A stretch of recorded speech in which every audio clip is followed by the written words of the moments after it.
Hello, everyone, and welcome to another episode of Lords of Limited. My name is Ben Warney, and joining me on the line, as always, Mr. Ethan, Sailor of Means Sachs. And friends, you might be wondering why the Sailor of Means, that's an old set, you say. Boom, have we got a surprise for you this episode?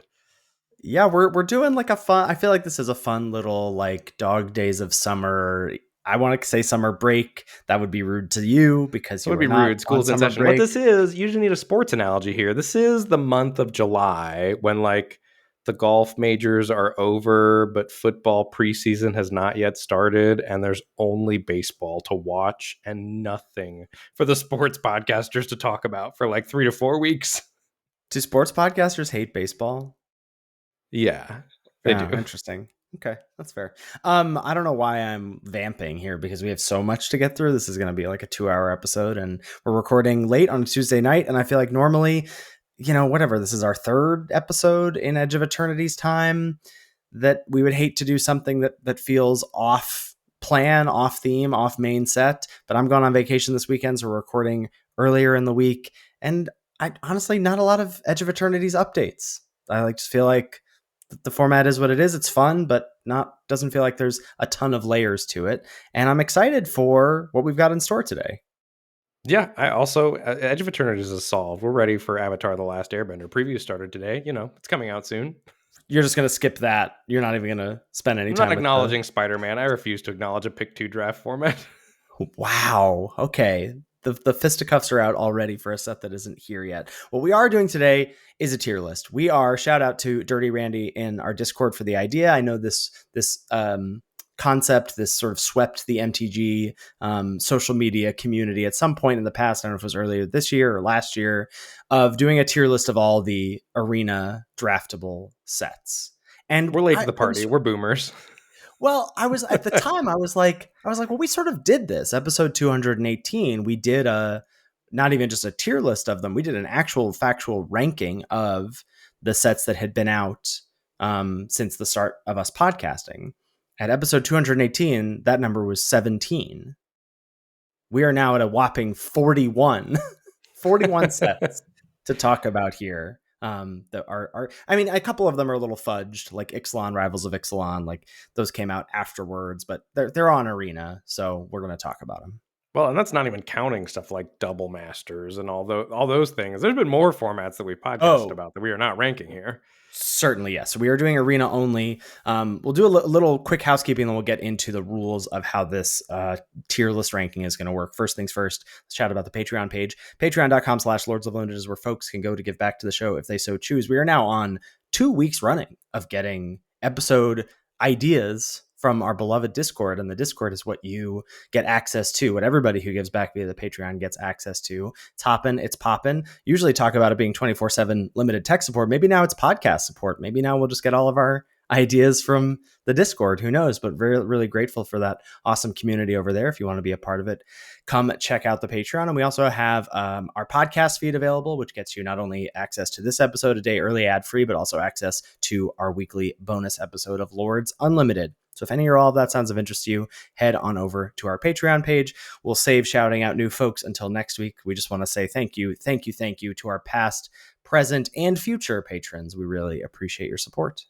Yeah, I cannot say thank you enough. And we also cannot say thank you enough to FusionGamingOnline.com. This episode is brought to you by FusionGamingOnline.com, your go-to destination for Magic the Gathering and more. And I think one of the coolest things about Fusion, I'm going off script here. We've seen not just a few times, many times on YouTube and in the Discord being like, yeah, Fusion's my LGS. Let's go. Fusion clearly has a thriving limited community, so props to them. And yeah, that's awesome. Very cool to see love to see Lords of Limited repping Fusion comments, and there's been a plethora of them. So whether you're chasing down that last elusive rare, stocking up for draft night, or turning your extra cards into store credit, Fusion has you covered with great prices, fast shipping, and huge selection. If you're in Canada, it's a no-brainer. Get those booster boxes on the shelves. And even if you're elsewhere, you might be surprised how competitive Fusion is on price and speed. Check them out at FusionGamingOnline.com/Lords and let them know that we sent you. That's FusionGamingOnline.com/Lords. Great deals, great selection, delivered fast. Okay, speaking of fast, we're going to have to move fast to get through these 41 sets if we're going to give them our due diligence. So here's how we have decided to rank our tiers. We have 7 tiers.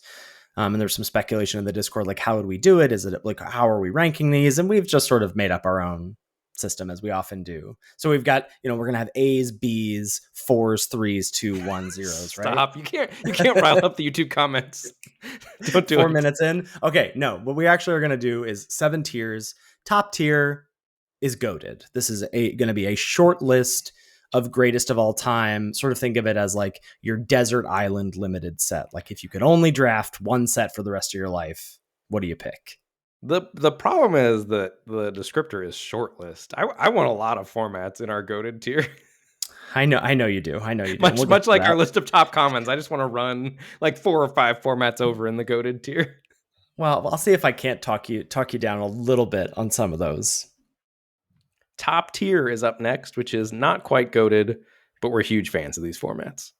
Yeah, I mean, like, the distinction, I think, for me, as I'm trying to think of these, is like goated being like, okay, really, let's think of greatest of all time. What does that mean? And then top tier is like, yeah, I got no qualms with these sets.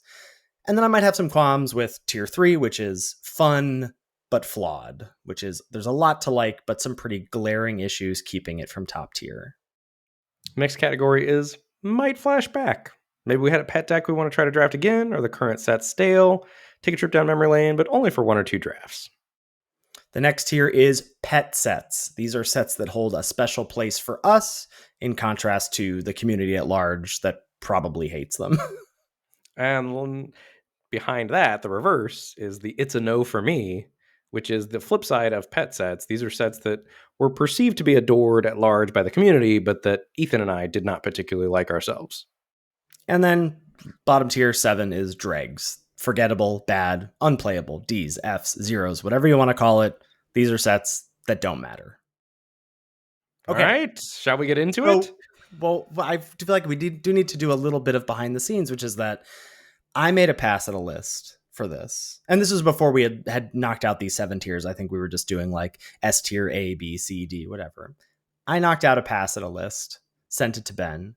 He did a pass at a list. And I was like, oh no, these lists are too big. Like, Ben's perception My reaction was, I thought we were pretty close. Yeah.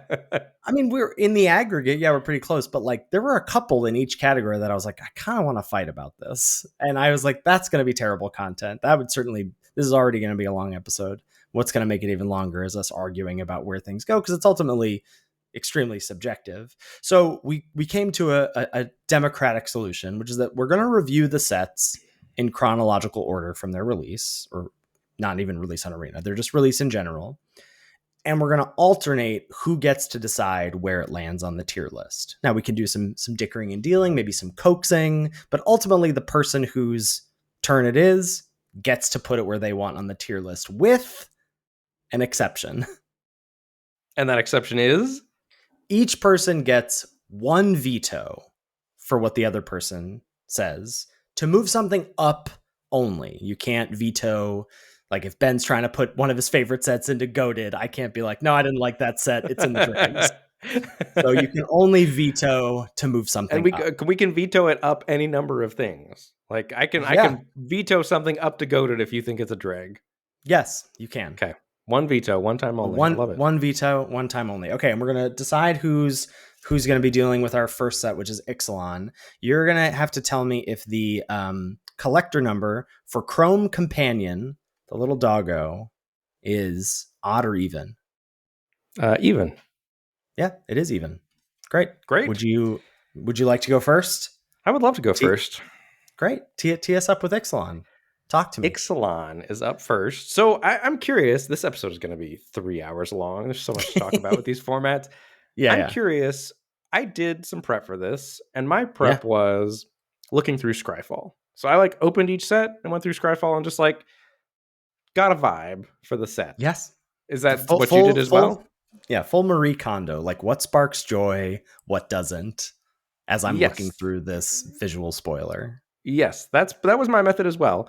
And 2 things I found stuck out to me pretty repeatedly, which were cards I enjoyed playing with and mechanics that were great. Like those were the 2 things that I just kept coming back to over and over and over for sets that I liked. There was also, I mean, it's very hard because we're talking about sets in the lifetime of our podcast. It is hard to not, as Ixalan does, feel a nostalgia at least, or have a memory as you're going through things, or even just thinking about a set of what it meant to the show, what sort of things happened. Like, I mean, if let's get into it. Ixalan Beard was one of our initial rebrands of bread, the draft order, and for Ixalan, because removal was so bad and pants were so good, like auras or equipment, we came up with Beard, which was bombs, enhancements, aggression, removal, dregs. And it's hard to not think about that when I look at Ixalan. I have a lot of fond memories of Ixalan. Absolutely, Sailor of Means is from there. The card that stuck out the most to me when I think Ixalan, I think One with the Wind, which is the Yeah. aura that gives +2/+2 in flying, and just like it was a huge level up for me as a Magic player. Like getting in touch with drafters who are better than me because of the podcast and getting their input on things, and like figuring out that a 5 mana deal 4, even though it was removal, wasn't that good in a format where you could pant stuff up out of that range or get the game over with before that sort of thing was online. So when I think Ixalan, I think One with the Wind. Yeah, and I think it's pretty clear that this is going to go in our. Well, I shouldn't say it's you get to decide where it goes. It's my decision. I think this is landing in pet sets. Yeah, Ixalan goes in pet sets. The first note I wrote for Ixalan is "Give us triple Ixalan, you cowards!" Like all they give us is rivals Ixalan, which is far afield from what I actually want to draft. Which brings us to Rivals of Ixalan. Which I, again, podcasting fond memories of avoiding the aggro trap. That's my first bullet point is letter A, avoiding the aggro trap. I thought Ascend and the City's Blessing were fun mechanics and a surprising mechanic. I remember us I think that might have been our first foray into the crash course, and trying to be like, how often do you get 10 permanents on the battlefield? Is that a thing? And it absolutely was a thing. Ultimately, and this was, I believe, the last of the big set, small set dichotomy duo. And I say good riddance. I don't think Rivals of Ixalan aged particularly well. It was a little too bomby looking at you, Tetsamok, and we'll talk about my love of bombs a little later on in this list, but I would put Rivals of Ixalan in dregs. Well, I mean, I can't argue. I'm certainly not going to use my veto to save it. You don't have, but I get a chance to talk you up here. You can talk to me. We're making content here. I mean, I think I would lobby for this to be a pet set. Also, it's so early in the life of the podcast. I really loved avoiding the aggro trap. One of my favorite cards is Squire's Devotion. That's from this format. That's true. That's true. I just got Suncrested Pterodon, the chicken, the 2/5 flyer. Like, I just have some really fond memories of the podcast getting going, and us like working with other content creators, and our community was just getting rolling, and like really feeling like we were figuring out formats together. I would lobby for this to go in pet sets. I liked Rivals of Ixalan quite a bit. City's Blessing was great. Okay, I don't need to start off negative. There'll be plenty of sets ending up in dregs. I can put Rivals of Ixalan in pet sets. That's fine by me. Next up, we've got OG Dominaria. What a format. What a format. My main memory of this format is this was back when, this is so barbaric to think about, but this was back in the days of the podcast where we announced our win rate at the beginning of every episode. Props to you for shifting us away from that. The huge mental health buffer. And I just remember starting out Dominaria ice cold. Like, I was below 50% and then had to announce in public my win rate was below 50%. It's not a great feeling, but I did figure it out and like turn it around and like saved my format win rate to like 60 something percent, which meant I really had figured it out and was like on a heater towards the end of it.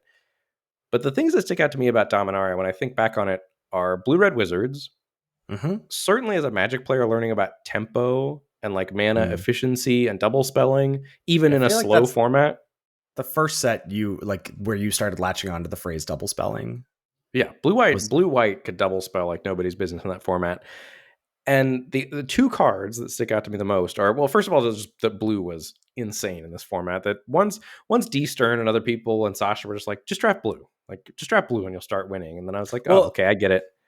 I also remember when you were in the darkness, you sent me some draft logs, and I'd be like, why aren't you taking divination here? And you'd be like, I can take divination? And I'm like, yeah, you can take divination. Like, oh, okay, great. Yeah, and then I was so lost in the sauce. I lost that equipment that gave like +1/+1 for the number of lands you have, and like had Oh. an extremely high equip cost. I lost to that, and then I thought that was good because I lost to it, and I was just flailing around in the dark in the beginning of Dominaria. But the two cards that stick out to me most are two blue cards: Coldwater Snapper, 6 mana, Mm, 4/5 hexproof, and Arcane Flight, +1/+1 and flying aura. Like that was annoying. There's so many things about Dominaria that were annoying. The power level discrepancy between the best uncommons and everything else was just hmm gigantic. Like in Bolus's clutches as a control magic was absurdly good compared to most of the other cards. And there were several things like that fight with fire that were just way out of proportionally good to the power level of the rest of the cards. Well, another card I feel like I got a shout out is Skittering Surveyor, the 3 mana 1/2 artifact that search up a basic. Like that was our opinion at the end of the set was that that was the best common to pack one pick one, not because it was like the most powerful, but because it like allowed you to play the best cards that you saw more often, and that was really important to be able to do. Um, It was the golden egg I, before there was a golden egg.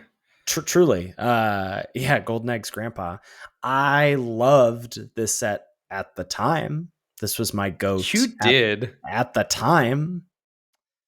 I don't think that has aged particularly well as a I, take. I would I would want to put Dominaria in.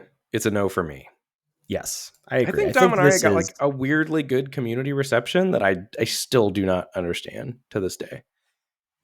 I think okay. some of it was nostalgia related, but like Dominaria does not age well. I don't think.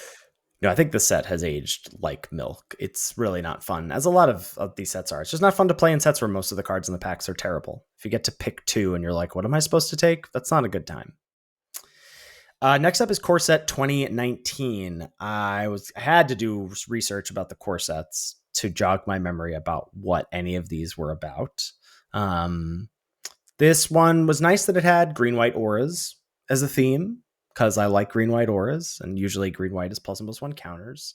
Some cards that stuck out to me as I was going through the spoiler: heroic reinforcements, 2 red white, make 2/1/1s. Then everything gets +1/+1 in haste until end of turn. Was awesome. Red white was awesome. I was reminded actually going through this list. It's hard, like in our sort of modern era of hating green, a lot of these sets early in this list, I actually like green quite a bit. I like Dryad Green Seeker, the 1 green 1/3 that could reveal the top card of your library if it's a land you get it in your hand, or Elvish Rejuvenator, 2 green 1/1 that look at the top 5, get a land, put it into play tapped. Um, core sets are not sets for me in a broad sense, and I would like to put Core Set 2019 in dregs. I will rubber stamp that, but I also want to shout out the Holy Trinity: Pegasus Courser, Suncrown Stag, Angel of the Dawn. This was the format with the Holy Trinity in white, baby. This was the first set with the Holy Trinity. That's true. Okay, that's good. That's a good shout. I missed that going through the spoilers. All right, that takes us on to Guilds of Ravnica. It was a format, guild set. It was one of the formats of all time. It was one of the formats of all time. There was a lot that I liked about Guilds of Ravnica, and this is probably early podcast nostalgia again. Yeah. But I like Healer's Hawk as a card. Like when I think Guilds of Ravnica, Healer's Hawk is the first card I think of, which is the 1/1 flying lifelink for a single white. The second card I think of is Glaive of the Guild Pact, which is 2 mana Yeah. uncommon, equip cost of 3, equip creature goes +1/+0 and has vigilance and menace, and then gets +1/+0 for each gate you control. So like just drafting terrible Selesnya and Golgari decks with gates to play Glaive of the Guild Pact on creatures that like cantripped and ETB died, or death triggers draw a card and you just grind your opponents out. And that was actually a real strategy that made the format have a lot of longevity. And the third card that I think of is Disinformation Campaign. I think that's pretty iconic from Yeah. this format as well. 1 blue-black uncommon. ETBs, you draw a card, each opponent discards a card, and anytime you surveil, you return it to its owner's hand. And this was the format where surveil was like the main mechanic for Dimir. It was everywhere. Yeah. It was the first set with Surveil as a named mechanic. Yeah. I think I had originally put this in dregs, saw your list, and you put it in pet sets, and I was like, what are you? Oh, Glaive of the Guild Pact. Okay. Okay. I see it. I do have fond memories of that card and those garbage decks, just getting the stupid rats and cats and suiting them up with Glaive. I also this was the first format where I ever made a push to make it to Mythic in Yes. like the bot draft days, and Yeah. it was truly horrendous in the I bot mean, it was draft just days, especially in this Demir and format. It Boros was decks just Amir and Boros punching decks each over and other. over. Yeah, it was horrible. So where are you ultimately going to put this? I'm putting it in pet sets. Okay. In pet sets, it goes. Brings us on to Ravnica Allegiance. I have extremely fond memories of this set, and I enjoyed my time with it when it flashed back a few weeks ago. I think it holds up. I think Dovin's Acuity and Clear the Mind is nice. It's the Gates deck is really good, or the Orzhov Grindy deck is really good. I think this is the best guild set we've ever had. Is my stance on it, and I would like to put Ravnica Allegiance in top tier. Yeah, no qualms for me. I stand by it. It was pretty clear to me which sets belonged in goated and top tier because I recalled a lot of things about them without having to go to Scryfall. Yes, And especially RNA the was one of those. older ones, like sets from the past couple years. I probably didn't have to look at Scryfall, but ones from 5 years ago, 6 years ago, if I remembered it distinctly, yeah, that's probably going up there. All right, that takes us on to number 7, War of the Spark, Planeswalker in every pack. This is one of my favorite formats of all time. So I'm just gonna put an early stance that am lobbying for it to be in goated. Well, I'm planning to put it in goated. You're gonna have to talk me off the ledge.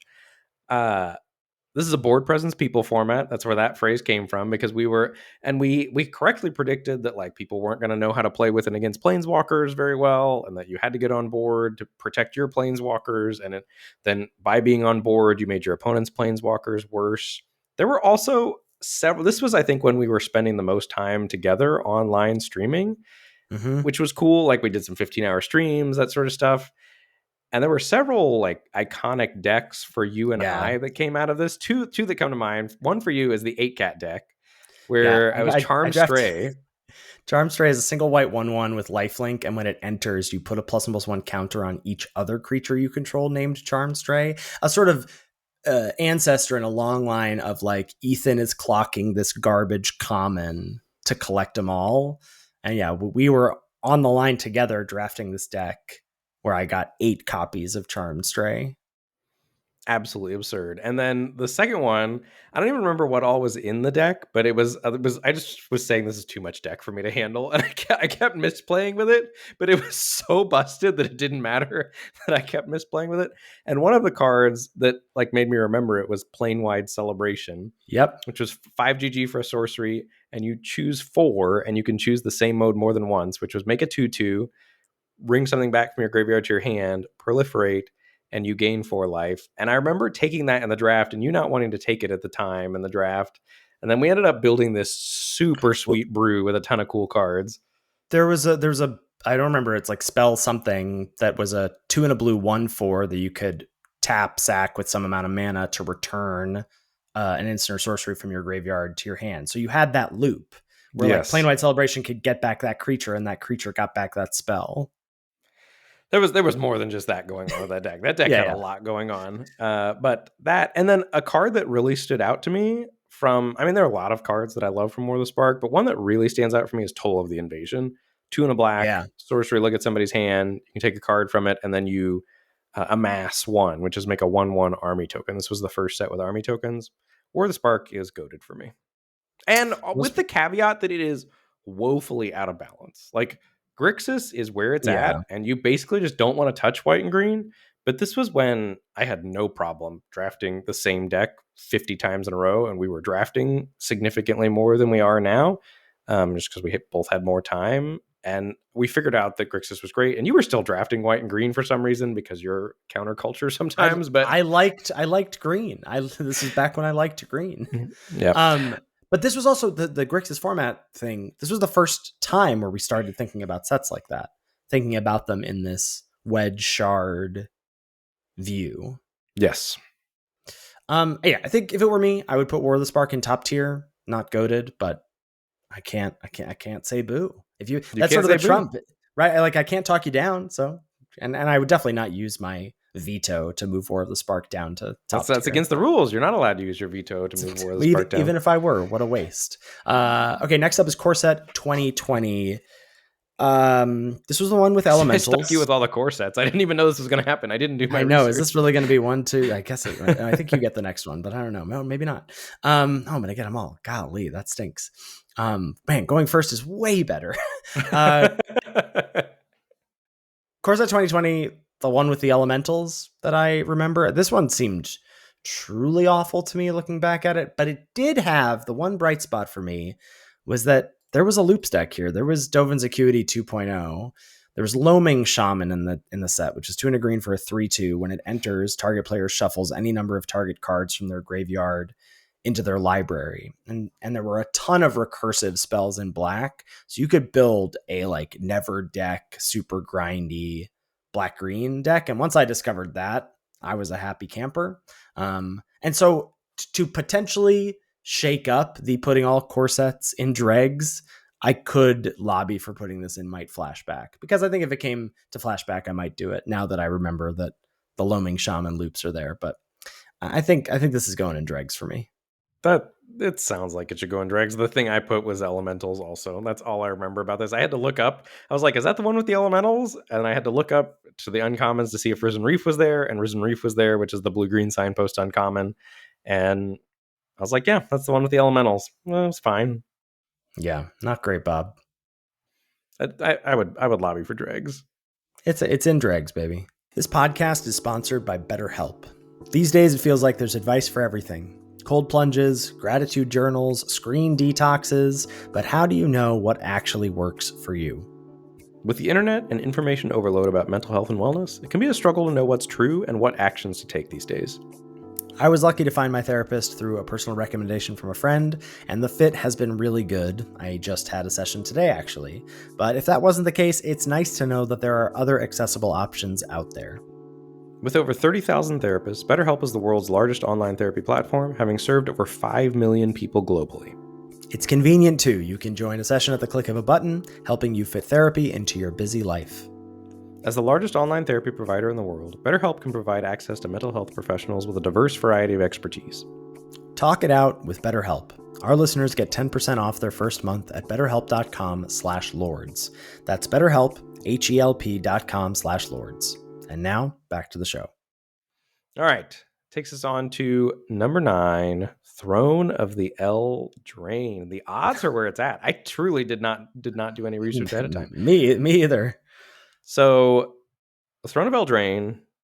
I know this is your format of all time. Is this number 1 still? I can't reveal. I will reveal nothing about my. You will reveal nothing. That's what this is for, is it not? I know, but what if I give something away, and then I don't know, it might cause you to want to veto something later. I don't want to say anything. Okay, so several things stand out to me about Throne of Eldraine. This is the format that the Golden Egg is from. 2-mana artifact that whenever you sacrifice it, you can draw a card, and you can add a mana of any color to your mana pool, and you can sacrifice it to... Oh no, ETBs draw a card. Excuse me. ETBs draws a card. You can sack it to gain 3 life, and whenever you sacrifice it, you can like filter a mana into a mana of another color. My God, you don't even know what this card does. I don't know. It's unbelievable. It's clearly you can sack it to filter a mana. Pay 1 tap, sack it, add a mana of any color, or 2 tap, sack it to gain 3 life. That's what I said exactly. That's verbatim what you said. That's right. We'll run back the tape. So this is the original Golden Egg format, and this was such a cool format to podcast about because it let us talk about so many things that Magic limited players are bad at, which is mana bases, which were hugely important in this format. That is true, because of all the adamant was the mechanic of like caring about casting stuff with 3 manas of a single color, or 3 mana of a single color to cast it. And I think along with that, how you navigate drafts with your mana base in consideration, and also how much the format incentivized you to delay the decision in the draft, which is why the Golden Egg was so good, because it let you pick it early, read signals for what was open, and then still be a very good card in most decks. And sometimes it wasn't a great card in your deck, but it always did something. And then it gave you time to figure out what was open to really go in on that. We just got a great note from Circovitz in Discord about when we were talking about Virus Beetle and Cryogen Relic. He was like, I would like to lobby for the name Super Glue for those kinds of cards. And I was like, that's great. That's a great nickname. And Golden Egg is super glue. It's not just glue, because it's like it's an artifact, and there was artifact enchantments matter. There was draw 2 matters for blue red. Food mattered. Like just a great card. So this was also the Fire era of design, where stuff was supposed to be like what, fun, replayable, exciting. What was the I? Do you remember? Oh, I'm gonna be honest. I did not know that fire was an acronym. Yeah, Yeah, no, Fire was I definitely an believe acronym. I believe you. It makes I don't, sense. It makes sense that it's not about a flame as a design it's philosophy. not like the kids were saying fire at the time. Like these sets are going to be lit from now on. I don't know. It's not that. I don't know what I But thought. anyway, this format also featured sick build arounds. Fires of Invention is from this format. Dance of the Manse is the blue white uncomp. There were so many rares that you could just be like, cool, I'm doing that now, scrapping my first 7 picks or whatever, and it was worth it. And then there were so many. It was, if you drafted Reading Signals, you could always navigate into some sort of a deck. And the drafts Yeah. were hard if you did that. But if you did it and you really buckled down and read signals, you usually got there. Even if you had to scrap 5, 6, 7, 8 picks, you could do it. And I think I would like to put this format in. I played some flashback drafts. I would like to put this format in Goated. Yes. No qualms from me. I would also put this in goated. The one other thing But I want to shout out about it that you haven't is that Adventure, this is the first instance of Adventure. Adventure is an A+ limited mechanic. And I'm glad it started here. well, the other thing we have to shout out is how bad of a rap this got on Arena, because this was still the bot draft days with Oh, Merfolk Secret Merfolk Keeper. Secret. Like, I you and guess I we were must. adamantly singing this format's praises all format long about how great it was, and we were still drafting on Magic Online on those days because we swore we weren't going to draft on Arena until there were pod drafts on Arena with real humans. And so people on bot drafts were just playing these Merfolk Secret Keeper mirrors, which had an adventure of single blue Mill4 cards, and then was an O4. You could like pick it up and reuse it. And so its nickname was Milldrain, which is just and that is a part of the format, but it is a much smaller part of the format in a pot of people drafting with real cards. You have now reminded me that I did a challenge. I did a bronze to mythic like run on my streams. I remember this because I was so sick of the Milldrain stuff. I was like, I'm going to go and draft, and I'm going to actually keep track of how many times I face a Secret Keeper deck. And it was like 15% of the time or something. It was small. It was not like You did a everyone being bronze like, to mythic bot draft run of this? I did. That's how much I loved this Wow. set. How much I was Wow. committed to restoring its honor and its name. Yes, Throne of Eldraine is goated. Number 10, by How the Pendulum Swings, Theros Beyond Death. The memory I have of this set is that I liked it at the time. I think we had a nice run. We both day 2 GP New Jersey. This was like right before lockdown. Was that, is that 2020? January 2020? January 2020, right? Was when we went to GP New Jersey. Yeah. And I then a couple of years later had like a Magic weekend with some friends, and we had like cubes and whatever. And we also, someone brought we had a bunch of Theros Beyond Death packs. We like sort of like shuffled them up and did like a Winston-y draft with 4 people. And the cards in the set are horrible. The cards are truly horrible, except the rares. Right. There's Dream Trawler. There's Kiora Best the Sea God. The first point I have is this set is terrible. So many bad cards. The second point I have is just Dream Trawler, period. and the third point I have is my only fond memory of the set is Wings of Hubris, which was like 2 mana artifact to give something flying. That was like our secret sealed tech that ended up being really good. Yeah, that card, which single-handedly got me into day 2 of GP with one of the worst sealed pools I've ever had in my entire life. That was the scrappiest deck of all time. Yeah, this format I think doesn't hold up, but I do have a lot of fond memories of it. Why is that? We were just young and cheerful back then, I think. I think that's what it is. Theros Beyond Death belongs in dregs. Do we have to? I can't lobby for it to be in pet sets. If you want to use your veto for it to be in pet sets, you can. But I don't want to use my veto to put it in pet sets. Then no, it's not a pet set for me. I only like one card from this set. It can't be a pet set. All right, that takes us on to the God, uncommons. you, The you bangers, get bangers you keep get all coming. the goats. You get all the We're goats. gonna fill the goat category as much as I want. Yeah. Number 11, Ikoria, Layer of Behemoths. I'm This putting it up is there immediately. Yeah, you just I have know to. where This it's is my going. actual best format of all time. I think this is my favorite format of all time. I think this format starts with Zenith Flare and the cycling deck. Like that is the narrative. And much like Mildrain, I think this format got Yeah. a bad rap from Zenith Flare and the cycling deck, the same way Mildrain did from Merfolk Secret Keeper. But to me, the true headliner of this format for limited is the companions. Before the companion nerf, before the Yeah. errata, building around the companions and just the limited discussion of, is it worth it to companion these? Which ones are worth it to companion?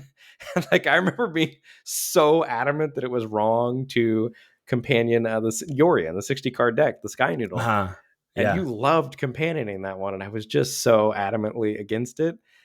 And that whole conversation, and this was the first format on Arena that was draftable with humans, right? Yes. I believe that's true. So it's iconic for Yes. that reason. This is also when we started on at Channel Fireball, and I wrote my first article for CFB about synergy theory. That was my first That is, article. I'm sure No, that was your it was first after article, this, I but guess. Yeah, it was after this. It was a we retrospective. started in Zendikar Rising was when we started at Yeah, CFB. yeah, yeah. But I went back to Ikoria because of how much I loved it, and it was such a Yeah. synergistic set. Okay, you're right. Apologies, Channel Fireball. But this inspired the synergy theory article. Um, and outside of the cycling deck, which the format did eventually adjust to, but also when it didn't, it was super fun to play intricate cycling mirrors. The gameplay in those mirrors was interesting in my Well, opinion, but there was and also drafting those decks was fun. Like, I don't know. Am I supposed to take like can you do it? Yeah. how many payoffs do I need? Like, do I take the cycler here? Do I try and wheel this cycler? Like, is this the table that's crazy? Like, like it was Am I running 12 lands, 13 lands, right. 14 lands, and then yeah, and mediocre cycling was pretty bad. Like good, Yes. you had to be good cycling for cycling to be oppressive. Like you really had to Mhm. kind of get there with it all. But there were so many other decks than that too. Like Mutate, I distinctly remember the first games of this format, like just insane things happening in the games, whether like via cycling or Mutate. Like the dopamine hits from this format early on were great. And that's not even talking about the Mardu sacrifice decks with weaponize the monsters Oh yeah. and bushmeat poacher. And Mhm. I think this is where maybe my hatred of green started with Ram through. And I was so adamantly against the 1 in a green fight spell for green, or the punch spell. Like it was a good punch spell, and it was just not what the format was about. Well, And people my kept defending it.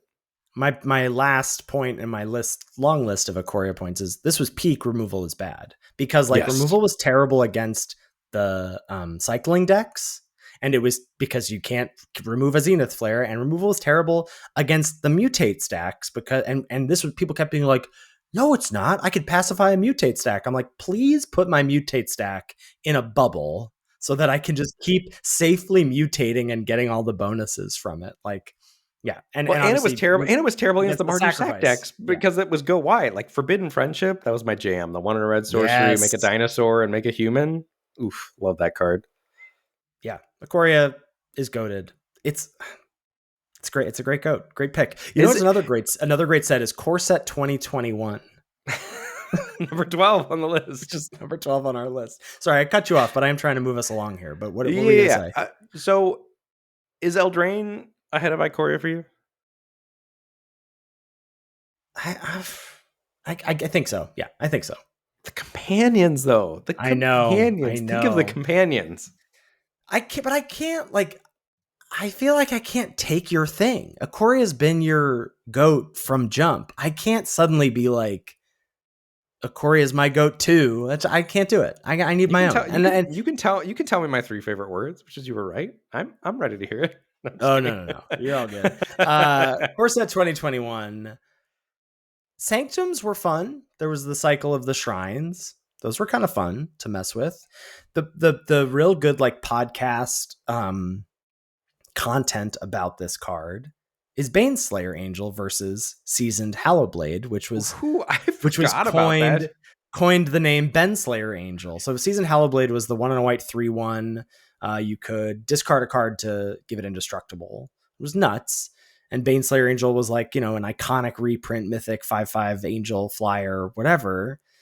And us, I think, slightly in our hot takey era. And I think this was also like right around, I think we were like in talks with Channel Fireball. So this is why we were starting to get some like LSV engagement on Twitter, and us like hot taking like Seasoned Hollowblade is better than Baneslayer Angel. And like Yeah, and LSV LSV just chiming came and in. dunked on me. Twitter, Yeah. yeah. Uh, Put me in my place. I forgot but about yeah, that. My notes about Core Set 21. I missed Seasoned Hallowblade when I went through Scryfall. I looked and nothing clicked with me. I remember nothing, the, so I'm glad you brought that up. the other thing I remember was we all thought Llanowar Visionary was going to be nutso, best common in the set, 2 and a green, 2/2 mana dork that also ETB draw a card. And honestly, by the end of it, Drowsing Pteranodon was better. The 1 and a green 3/3 that could attack as long as you had a thing with power 4 or greater. So that was like a cool surprise of the set. But I would say again, Core Set 2021 will be dregs. And apologies to all the core set people who love core sets or can distinguish them from one another, but this is not the duo that loves core sets. Takes us on to number 13, Amonkhet Remastered. My note here is this is the worst of Amonkhet and the worst of HOU combined, and felt like neither format. And I loved HOU like in our early podcasting streaming days. And I think this goes in dregs for me. Yeah, too many sweepers is what I remember about this set. It just like it took all the sweepers in, and you could only play this in best of one, and so you could never like play around them or sideboard or whatever. And I similarly have fond memories of Amonkhet, Triple Amonkhet, fond memories of Hour of Devastation, but I did not enjoy this mashup, and I am glad that it's going in dregs. Takes us on to Zendikar Rising, our first set with Channel Fireball. That's start of that era. I wrote the set that never ended. This is the longest stretch of a set. So long. I believe we had 18 episodes between from Zendikar Rising Crash Course to the next set's Crash Course, which it's is like 3 formats now. It really is. We had a nice journey with modal double faced cards coming around. This was the first set with like MDFC lands, like, and we thought they were busted, and going in being like, I'm going to draft a bunch of them. And how many do you run before you cut a land, and running like 12 basics, 8 MDFCs, and realizing that was a terrible way to draft this format. But luckily you, because it was out for 18 weeks, you had time to figure all that stuff out. Time to figure all that out. And honestly, Roost of Drakes was a card that stuck out to me. That's on my list. Not fondly necessarily. This is a single blue enchantment, kicker 2 and a blue. When it enters, if it was kicked, you get a 2/2 flyer, and whenever you cast a kicked spell, you make a 2/2 Drake. This was low-key kind of a problem, and almost in my mind, more so than something like Zenith Flare. And I'm like, I don't feel like this gave Zendikar Rising as bad a rap as Zenith Flare did for Ikoria. And the sort of bones of Zendikar Rising were much shakier than the bones of Ikoria behind that sort of uncommon problem. Yeah, I liked Rooster Breaks. It was a little pushed as a build around card. I would agree. I don't have strong feelings about Zendikar Rising. No, I think that means it goes in dregs. I think so. Yeah, Party largely was like clunky to figure out, and yeah, not a fan. Yeah. Takes us on to number 15, which is Kaladesh Remastered, which I am a big fan of. Unlike Amonkhet Remastered, Kaladesh Remastered, I think, is the best of Kaladesh and the best of either Revolt mixed together. Like, energy banger mechanic was here in droves. You could do the fast stuff, but you could also derp around and like have sweet Etherflux Reservoir decks, which is the 4 mana artifact. And whenever you cast a spell, you gain a life for each spell you've cast. You pay 50 to deal 50 life to deal 50 damage to someone. There were you could juggle Avery mechanics, right? Yeah. There were infinite mana combos. There were, or not infinite mana combos, infinite energy combos with Whirler, not Virtuoso. Whirler Maker's Whirler Virtuoso, but I did like Whirler Maker, which was a terrible card. Artifact that pooped out Thopters for way too much mana. I love Kaladesh Remastered. I don't think it is goated for me, but I would put it in top tier. That seems responsible. I don't. I guess I should have thought. I think I know what I need to do with my veto, but I also have to make sure I don't waste it. Like that I don't miss when I'm supposed to So you use it. already you've looked ahead at the odds and you know where I'm going to get you.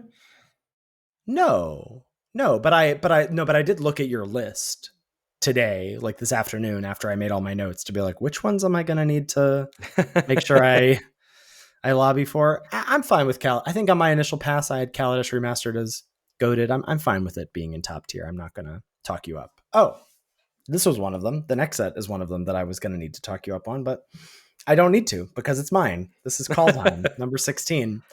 I just wrote a list of things and I had such fond memories looking through this whole spoiler. I thought Snowlands, great. Like Sultai Snow was really fun to have a draft format where there's a land per pack. And I loved doing like early days, just being like, I'm going to just take the Snowlands and let people know I'm crazy.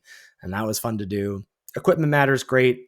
The runes stuck out to me. My coal control deck, that was the red white, like the fact that you could build red white equipment as a control deck rather than, or a grindy deck rather than as a sort of aggro deck, which you might expect, was really cool. Gold Vein Pick, an iconic card from the set. Late format metagame shifts with elves and Jaspera Sentinel, aka Mox Diamond, as you called it. Changelings were back. Serap's Packmate. I liked a lot of the stuff. I guess Foretell was kind of a stinker mechanic, but I'll let it slide. Kaldheim is a goat for me. Kaldheim's a goat for you. It's a good format. It's not goated for me. If this were mine, I Mm-hmm. would put it in top tier. I think Kaldheim's a very good format. I don't think it is goated for me. And you want to put a bunch of sets in goated, you said. I do. Kaldheim's not one of them. Kaldheim's a good format. I enjoyed it. I don't think it was particularly. There were not. I think the thing Kaldheim is missing for me, like most of my formats that are in top tier, contain something that I loved to draft. Yeah, And yeah. like Kaldheim doesn't have one specific thing that I love to draft, which is why I think it's not in top tier for me. But I know it is there for a lot of people, and you're set. Yeah, it is mine, and there it is. All right, takes us on to number It. 17. I think it's very interesting. I'm looking at the list as we're making it. We have a lot at the top, much more at the bottom. We have not yet put a set in Fun But Flawed or Might Flashback. Well, we'll see. Let's see. Strixhaven, School of Mages is up next.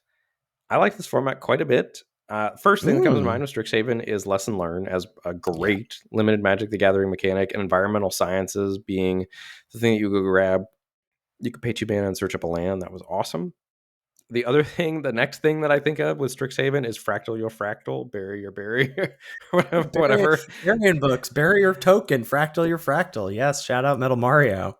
So, Burying Books is 4 and a blue instant, costs 2 less to cast if it targets an attacking creature, put target creature into its owner's library second from the top. That card was so much more oppressive than it looked at first glance. The other card that really sticks out to me is Serpentine Curve, which I associate Mm-hmm. with Sam Black. I think this is maybe when he hopped on the content train or around that time. But I really associate that card and that deck with him. And it was cool, I think, that they tried to turn the guilds on their head with what you would normally expect from that guild. I like Strixhaven. I think if I were awarding this somewhere, it goes in a Might Flashback for me. I had it. If it was me, I think I would put it at Fun But Flawed. Like it's a little better than Might Flashback. Um, yeah, the only point that you made, which is just sort of or that you didn't make, that was an extension of one of yours, is not only did Sam Black point out Serpentine Curve, but he sort of was the one championing the off script guild. That he was like, you can draft Demir as a deck in this Yes. format, which was not one of the, like, he basically, in my mind, made popular the sixth school in Strixhaven, which was another cool sort of mid to late stage format revelation. So you're telling me Strixhaven's going in Might Flashback Yeah. for you? Okay, I don't feel strongly enough to talk you up. I get a banger of a set here, and I actually think I'm gonna put it higher than either of us put it. in our initial list. So this is Dungeons and Dragons: Adventures in the Forgotten Realms. So I think like a lot of sets, like not that this is anywhere close to a Courier or Throne, but it gets a bad rap because the first thing you remember puts a bad taste in your mouth. The first thing I remember puts a bad taste in my mouth, and that is Price of Loyalty and the Rakdos decks Yeah, being red black was completely overpowered in this format, and blue was next to unplayable. correct. Yeah. So Price of Loyalty and Rakdos, big knock against the format. Blue being unplayable, also knock against the format. I really liked venturing into the dungeon, though. I gotta say, I really liked it, and I thought it was underrated. I still think it was an underrated mechanic. You are not going to put this in fun but flawed. It's not happening. I can't do it. No. I mean, I can't stop you, but I think that is a gross misrepresentation of this format. Shout out to Oswald Fiddlebender, which was a fun build around for me. This is the 1 and a white 2/2 where you could birthing pod artifacts, and I liked getting my treasures from my dungeons and then turning those treasures into portable hole and whatever else I wanted to do. D20 rolling, not great, not a great mechanic. Horrible. Oh my god, D20 rolling was so dirty. All right. Adventures in the Forgotten Realm is going in dregs. I did write fun but flawed next to it in my Google Doc. You do you. It's your format. Let the masses come for you. I know. I think there are people who would put it there. Echo Bravo loved that format. Yeah. I miss his stream. Pour one out. All right. That takes us on to number 19, Innistrad Midnight Hunt. One of my favorite formats. You did not like this format at the time. We were like on polar opposites of the two Innistrad formats. Midnight Hunt, the first thing that sticks out to me is Decayed Tokens, which was a very cool mechanic. And a very pushed and a very busted mechanic in Limited. Yeah, a too good mechanic. It was too good, for sure. The other thing that really sticks out to me about Innistrad Midnight Hunt as something I remember fondly is Festival Crasher, 1 in a red for the 1/3. Whenever you cast an instant or sorcery, gets +2/+0, and drafting red-green spells in Innistrad Midnight Hunt. That was a cool feature of the format. But it was a very pauper format, very heavy commons mattered format, super synergistic among the commons. How is the first thing you're not saying Organ Hoarder when you think about Innistrad Midnight Hunt? That's not what I think of. Organ Hoarder. I mean, Organ Hoarder was busted, broken. Yeah. Broken. Organ Hoarder was a very good card. Organ Hoarder was a very good card. Organ Hoarder existing. Decayed Zombies too prevalent. The stupid Grave Titan, Diregraph Horde, exiling graveyards when you're trying to do anything else that isn't Dimir was annoying. Wolves being bad in the werewolf set is a bad look. I think this format is massively overrated, and I would love to be able to talk you down from wherever you're going to put it. Where do you think I'm going to put it? I think you're putting it in top tier. I'm not putting it in top tier. I'm putting it in fun but flawed. Okay. That which I think is an accurate description of that format for me. It's definitely flawed, but I definitely had fun drafting it and playing it. Okay. Fun but flawed is what I wrote in my doc, and I thought that was thought I was going to get pushed back. Glad to hear it. Okay. Innistrad Crimson Vow is up next, and I think appropriate that we each get the Innistrad set that we liked more to talk about. I think people are too harsh on this set.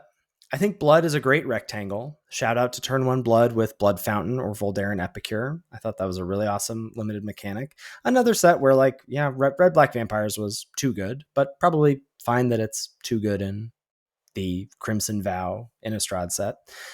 This was sort of my bit, the reason this format gets a bad rap is it is Bomb City. But this was also the format where I felt like I got on my soapbox a lot about that bombs are good for limited, and cards that warp your pick order around them make drafts replayable. And maybe that's not important for people who draft a set 15 times, but for people like us who draft the format 100 times, that really makes a difference.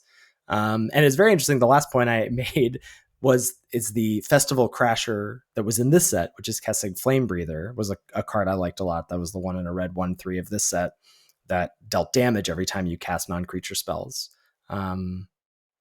This is clearly for me a pet set, a set that I think maybe eventually I got you somewhere out of the dumpster on it. I'm on board. You turned me around on Crimson Vow. You sold me on rares. A card that you've not shouted out that really stands out to me about this format is Traveling Minister. Single white for the 1/1 Oh tap. yeah, Creature gets +1/+0 and you gain a life. There was just a 1-drop in almost every color that was an absolute banger. yeah, But Traveling Minister, and I remember talking with Siggy and like Siggy just refusing to acknowledge that Traveling Minister was a good card in competitive draft pods. yeah. And I love Traveling Minister. And then the rare that I want to shout, speaking of lots of rares, was the what I affectionately called the Breakfast Demon, which was Dreadfast Demon. 5 black black, 6/6 flyer. At the beginning of your end step, you sack a non-demon creature. And if you do, you make a token that's a copy of Dreadfast Demon, which is just, it's absurd to play against. You have to kill it right on the spot. Like the window is so small for when you have to be able to interact with it. Yeah, for sure. All right, where's it going? I'm putting it in pet set. I could be convinced that it goes higher than that. No, If you I think if, I think that's appropriate. I think that category is not going to get a ton of love. Maybe even moving forward, that might be the last pet set, and I think that's really where it belongs. Okay. Takes us on to number 21, Kamigawa Neon Dynasty. This is the format with the Imperial Oath Award. 5 and a white for a sorcery. Make Yes. 3 2/2s, scry 3. Absolutely absurd at common.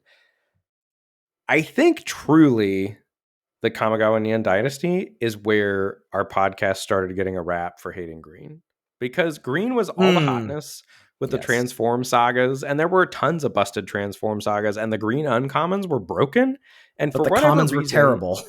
the commons The were com terrible.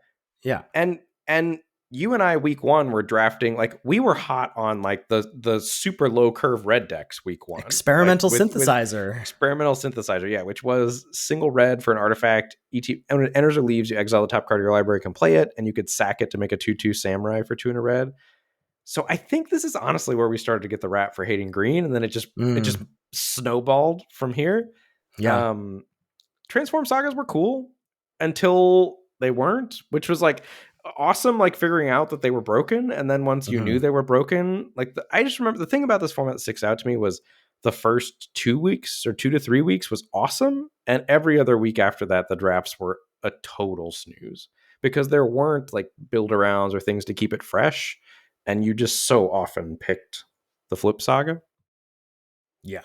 Yeah. I mean, it was sort of like a lot of the kinds of new cards like that, like would forecast to battles and March of the Machine. Like the good ones, but it's just like there's not gradations. It's like they're either really good or they really don't matter. So I want to put Neo in top tier. I think it is a very good format, but I don't think it had the staying power to really truly be a GOAT for me. Yeah. I'm in for Neon Dynasty in top tier. Next, we have Streets of New Capenna. Hard to not think of Inspiring Overseer first for me, and Bant, aka Brokers, in this being just again head and shoulders above the other things to do in the format. That kind of out of balance, out of whack nature makes it a hard sell. I have fond memories of top eighting the Team Sealed event at SCG Pittsburgh, which was a nice thing, and that was this format. Shout out to Strix Familiar and Stunlock as my teammates. Um, Red, Black, and Blue, Black and Maestros was an awesome place to zag when people are obsessed with brokers. And of course, I cannot talk about this set without shouting out your pet card, Big Score. I was in my big score area. That was my happy place. This might have been your first, like, you doing a cosplay of me. Yeah. Like, Big Yeah. Score, getting obsessed with 3 in a red, discard a card, draw 2 cards, make 2 treasures is a very Ethan thing to do. But this was like, you took the mantle this time. I really did take the mantle. I loved a big score, and you could draft around the card and make it pretty good and draft decks around it where it was very good for you. I enjoyed playing with that card. Shield counters stuck out to me as being very annoying in this format, Yes. and just brokers being broken got really old. And also, for whatever reason, I associate this format with data quite a bit, with like Rafine's Informant coming out and being high in the data, and like the connive and the hand smoothing, and then everybody trying to predict for like the next 10 formats that it was going to be the next Rafine's Informant when nothing really quite stood up to where Rafine's Informant was. I don't love Streets of New Capenna other than Big Score, and I think that developed because it was a bad format largely. Yeah, I would put this in dregs personally. Like if you wanted to lobby for it being in might flashback because of your big score love, I could see it, but I would put Streets of New Capenna in dregs. I did not think this was a good format. I cannot wait to talk to you about this next set. Number 23, Alchemy Horizons Baldur's Gate. The one thing I wrote down, which, and I didn't even bother going through Scryfall, the one thing I wrote down was Specialize, and just like having to mouse Yeah, scroll down through six. cards, text boxes. These were six-sided cards. These were cards Six-sided cards, that had 4D chess. a front face, and then depending on the color of mana or card you whatever discarded sacrifice to it, could flip it into a different 6-sided cards. I wrote I wrote cool experiment, but ultimately a big fail, and glad we haven't returned to this. 6-sided cards, lol. Double team, lol. Do you remember double team? I do remember Double Team. And but the other wild thing was it was basically Adventures in the Forgotten Realm 2.0, but they didn't fix blue. Blue was still abysmal, like as abysmal as it was in the previous set. Well, and the other thing I did appreciate, they did actually alchemy the format. They changed the draft format. Yes. Like they alchemied some cards, which was a very cool experiment to podcast about, and I did appreciate that. But this format belongs in dregs. This format belongs in dregs for sure. I do need to, because you did not go through Scryfall, I must remind you of a card. Do you know what the Hourglass Coven does? Yeah, it's three black for a 2/2, and then makes two other 2/2s that also get random abilities when they hit the battlefield that are all good for you, right? Yeah. You draft a card from its spell book twice, and I think one of the things is like all the spell books are copies of it that do things. The card was busted, and it was only a rare. So yeah, Alchemy Horizons Baldur's Gate in dregs. Next up, get your veto out, baby. My veto's coming out. It's happening. I feel strongly about this format. Wait, okay, I'm hang on. I'm gonna do a quick scroll here to see what else is odd that I might need to save. You scroll while I vamp here. No, even. You're looking at evens. No, yeah, that's what I mean. Yeah. Dominaria United is the next set. You're gonna do Modern Horizons 3 dirty too, aren't you? Oh, you got to pick which one of your darlings you want to save here. Okay, you can also you also need to factor in your powers of persuasion and which set you think you might be more likely to move the needle on, and also you don't know where I'm going to put this. Okay, Dominaria United. I think the set is extremely overrated. I do not understand. It's not a great start for where you're going to put it. Truly don't know why this is such a beloved format by many people. I think Carl Chase, 2.cubed, loved this set. Like, I just feel like a lot of players who I like and respect loved this set, and I did not find it appealing at all. Things that stuck out to me as looking through the spoiler: Domain and the common double type dual lands. Defenders and Wingmantle Chaplain. Chaplain, not quite as egregious as something like Zenith Flare, but kind of an egregious build round. It being tutorable made it worse than Zenith Flare. I mean, they were both tutorable in their own ways. Wingmantle Chaplain is the one blemish on this format, in my opinion, and I still am glad that it was in the format. This was 3 and a white 03. When it enters, you make a 1/1 white bird for each creature with defender you control, and then each subsequent defender you played could make a 1/1 flyer as well. And so like you could have 2 Wingmantle Chaplains on the battlefield, and stuff got out of control real quick. Do you remember when everyone thought that card was bad in spoiler season? And I was like, nope, this deck and this card are incredible. Yeah, and they were. You nailed that. This was the first set where Tolarian Terror existed, the 6 and a blue 5/5 ward 2 that got cheaper for each instant or sorcery in your graveyard, and it was massively supported. Blue-based spell decks were an excellent place to be in the format. The one pet card that stuck out for me to shout out is Eerie Soul Tender, 2 and a black 3/1 ETB, mill 3 cards, then you can pay 4 and a black to exile it from your yard to return a creature card from your graveyard to your hand. I really liked that card. Thought it was pretty underrated by a lot of folks. Talk to me about the format. You go ahead and I know why you didn't like this format. This was in your peak, peak rares are good for limited, and there were no good rares in this format, which is why I loved it, because that's right. You had to earn the games. And so I want Oh to shout out the yeah. positives before you rage about the rares being unplayable. I can't believe I didn't even remember that. Why would you remind me of that right now while I hold So all the power? I think this format, this is the poster child for decision trees during the draft, I think. And I think the existence of domain soup gave the format a bad rap in that everyone was like, lol, just draft domain. But I think trying to responsibly draft domain while read signals and leaving yourself open to other things was a very interesting balance and dance to do in the format. And that's what I think when I think this format is decision trees, and remembering how intensely I felt the decision trees in the format and how much ripple effects one pick could have on a pick 3 or 4 picks later. Blue was great. Tolarian Terror was great. I love drafting around that. And even like Black White was a super viable deck if you drafted it right and read the signals and it was open. I just remember getting rewarded so much for reading signals and for tight gameplay because there weren't bomb rares ending games. Like Wingmantle Chaplain was the one egregious thing that ended games, and I do think Wingmantle Chaplain not great, but I'm glad it was in the format. I wouldn't change this format. This format is goated for me. Yikes. So then you're definitely going to use your veto on this, right? I don't know, where are you putting it? I'm putting it, if it's me, I'm putting it in, it's a no for me. It's a no for you. Because I Yeah, we know, can't. because people love this set and I don't. That's where I that goes. I cannot have Dominar United living in. It's a no for me. I am vetoing and I'm moving this up to goated. Wow. Okay. Can't wait to I'm throw blowing. Modern I'm blowing Horizons my 3 in the veto. dumpster. What's next? Next up is Bro. I think we might have back-to-back vetoes here. Might have back-to-back vetoes. We'll see. Brothers War, I was not a huge fan of. So things that stuck out to me: Unearth as a mechanic, I think, is the first thing I think of when I think of this format.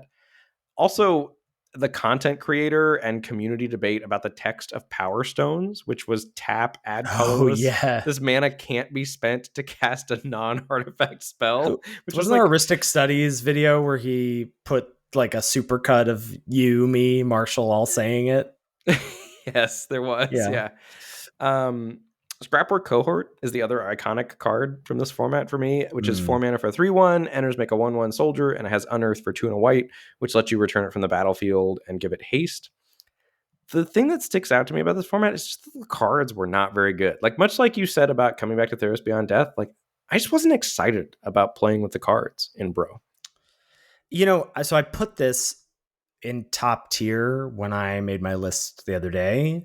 And then when I looked through the spoiler today on Scryfall, it didn't spark joy for me as I thought it would. Which I was surprised by, because my memory of the set is, this was fun, this was great. And I was like, oh, yeah, I think I just adore this set because it's the first Rectangles set. That checks out for me. Is this the Rectangle Theory set? This is Rectangle Theory set, because that's what we were like, what's a Power Stone? What is Unearth? What's the token? And everyone was like, 1.5 card. I was like, they're rectangles. So, yeah, where are you putting it? I'm going to lobby for Bro in, I think it's a no for me. Because I do think Bro has a good community reputation. Okay, I might bust out my veto on this. Where are you? I need to look at where you're gonna put 2 sets before I decide if I'm using my veto on this. I need to look. Well, you can't veto me down. What else do you like that's odd? No, I don't think there's much that I'm trying. There's nothing else you like that's odd. Oh, you would want to veto me down on odd sets. I definitely want to veto you down. Oh, I guess I need to check. Oh, that's one. Oh, okay. No, I think I feel stronger about another set. Okay. But I'm gonna feel real bad if you decide, like, because you might have changed your tune on some of these. What, do we want to consult?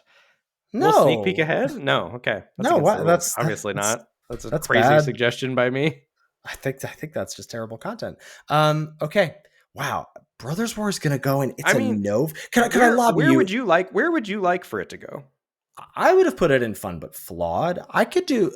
Could I get you to go up to Might Flashback?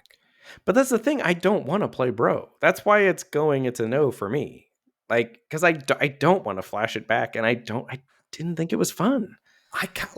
I know I enjoyed it at the time, or at least that's my memory, but I will say, like, looking through it, I was not I didn't write very much. No, not a lot of cards stuck out to me. And the only thing I really wrote was rectangles. So I can't really use a veto here. I'm putting All Brothers right, War in. It's a no for me. Wow. it's gonna be an unpopular take from us, get in but I line. guess that's the No. name of that category, I guess. Yeah. Number 26 is Phyrexia All Will Be One. So we had the return of Infect with Corrupted as a fun twist on it with the sort of threshold of 3 poison counters. This set taught me about aggro and board presence in a way that like a set hadn't since maybe Ixalan. Like really felt like I understood about like, because my tendency is so not to do that, and I really felt like I was able to lean in. And it's hard for me to not remember this set and think of Eye of Malcator is the real big like poster child for a card that you and I loved from the set. This is the 2 and a blue artifact, ETB Scry 2, and whenever an artifact entered, you could turn it into a 4/4 until end of turn. And we loved the blue-white artifacts, Eye of Malcator decks. And I think there's something that happens when you're podcasting about something and the community at large from jump hates it. And you feel like fine about it. That then like suddenly you're a champion for it. Suddenly you like it while everybody else doesn't like it. And I think that's sort of what happened with Phyrexia Obi-Wan. And I look back on it and I basically have fond memories of it.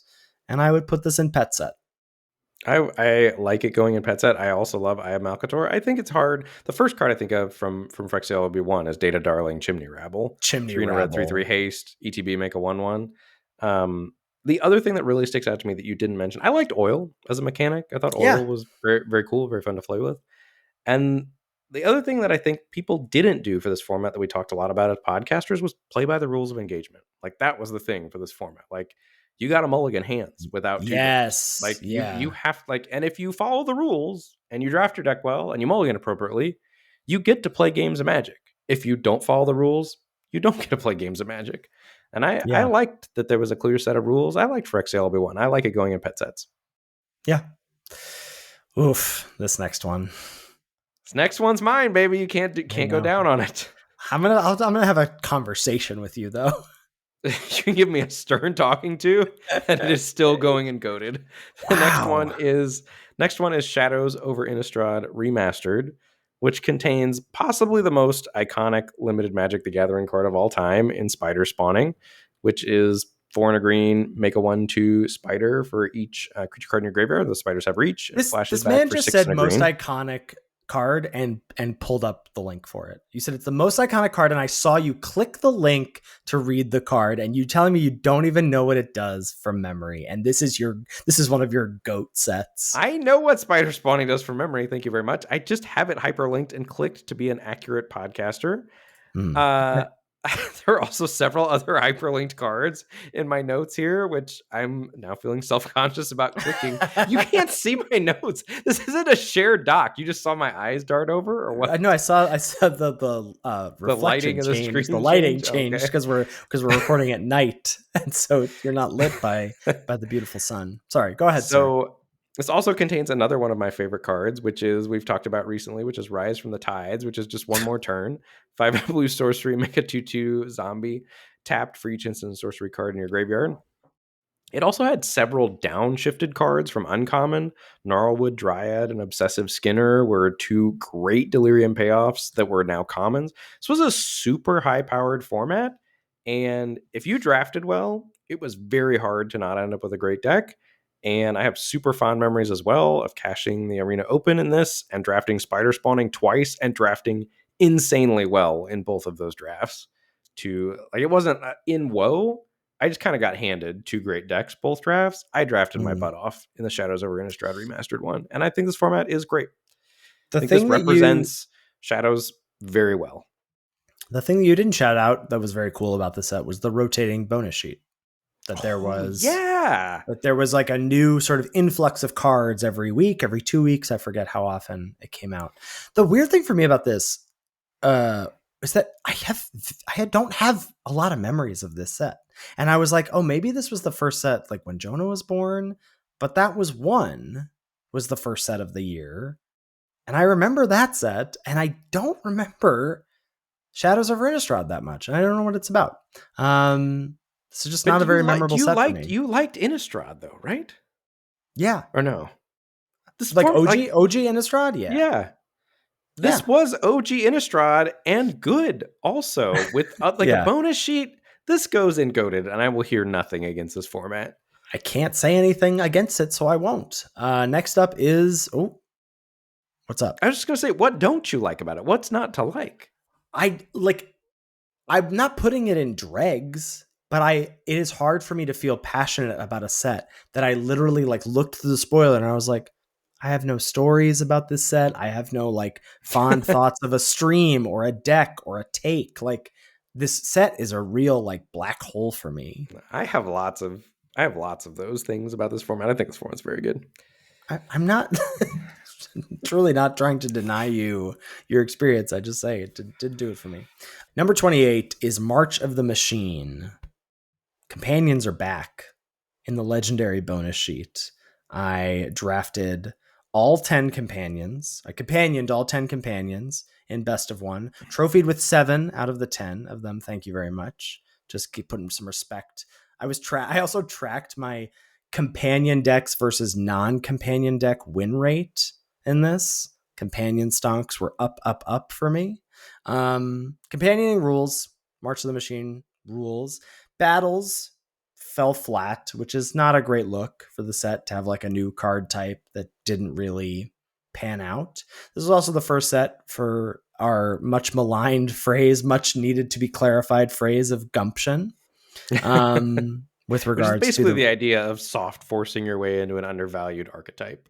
And build it and they gumption will is like come. not losing faith along the way in that process. Yes, it's a real Field of Dreams philosophy. And I also remember Blue White Knights and Blue Black, but really mostly just Blue Black off the back of the Uncommon Battle Invasion for Amonkhet. I remember you talking about battles being like, some of them just make your life total 4, and Invasion of Amonkhet was a battle that made your life total 4, because when it flipped, you lost. Yeah, that was a really unfortunate one. The other card that really stands out to me in March of the Machine is Preening Champion. That's the first card I think of from that format, which is 2 to blue for a 2/2 flyer, and ETBs make a 1/1 blue and red elemental creature token. And the other thing I would say about this format is that it was a great marriage of power at rare and synergy that could match up to that at common. Yeah, I really enjoyed looking through this set. I feel like I'm not going to get a lot. Like, I feel like I almost like just want to, out of spite, put this in goated because I feel like you're about to jump like 3 more in goated that I don't actually love. But in my heart of hearts, March of the Machine is top tier. That's where it goes for me too. Okay. Next up, number 29, Lord of the Rings, baby. So we can't say Lord of the Rings without saying the Bath Song, which is possibly my favorite Magic card of all time, which you could loop your deck with two Bath Songs and just play a deck that could never run out of cards, which was, I think, my favorite thing about this format, which was this was the first time in a long time that you could run out of Magic the Gathering cards if you weren't playing blue or whatever, which was a very Yeah. nice thing to be able to identify and then build towards. That like card advantage was harder to come by and actually mattered.